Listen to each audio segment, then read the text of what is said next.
আমি গৌতম গম্ভীরের ভীষণ বড় ভক্ত। গৌতম গম্ভীরের কোচিং টি-20 ক্রিকেটে আমি ভীষণ বড় ভক্ত। কিন্তু আজ আমি বলতে বাধ্য হচ্ছি একটা জিনিসে, যে যেখানে তুমি ঈশান কিষানকে ড্রপ করে আশাদীপ সিংকে খেলালে, কারণ তুমি চাও যে 8 নম্বর পর্যন্ত আমার ব্যাটসম্যান থাকুক, তুমি তো এটাই চাও। কিন্তু সেখানে তুমি একটা ব্যাটসম্যানকে ড্রপ করে বোলার কিভাবে খেলালে?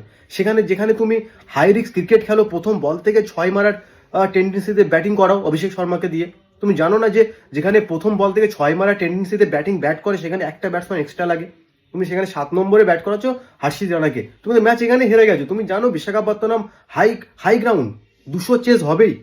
50 রান শটে থাকা মানে একটা ব্যাটসম্যানের রান থেকে গেল আজকে। এই প্রবলেমটা কিন্তু ইন্ডিয়া যেন ওয়ার্ল্ড কাপে না করে। 8 নম্বর ব্যাটসম্যানের রুলস যেমন তুমি বানিয়েছো সেইভাবেই থাকবে। আমি যতই ট্রাই করি আমার জন্য 8 নম্বর ব্যাটসম্যান ঠিক থাকে, এটাই হওয়া দরকার। শ্রেয়াস আয়ার যখন তোমার ওয়ার্ল্ড কাপ টিমে নেই, তিলক বর্মার রিপ্লেসমেন্ট হবে। তো যখন তিলক বর্মা চোট আছে, সেখানে যেন শ্রেয়াস আয়ারকে নেক্সট ম্যাচ চান্স দেয়, একটা ম্যাচ হয়তো চান্স দেয়। আর সঞ্জু স্যামসনকে নিয়ে ভাবার সময় এসেছে। 4টে ইনিংস, অনেক বড় ইনিংস ওয়ার্ল্ড কাপের আগে। তো এইটা ভাবা দরকার। 8 নম্বর ব্যাটসম্যান ভেবেছি মানে 8 নম্বর ব্যাটসম্যান বন্ধই থাকবে, ব্যাস এইটুকু।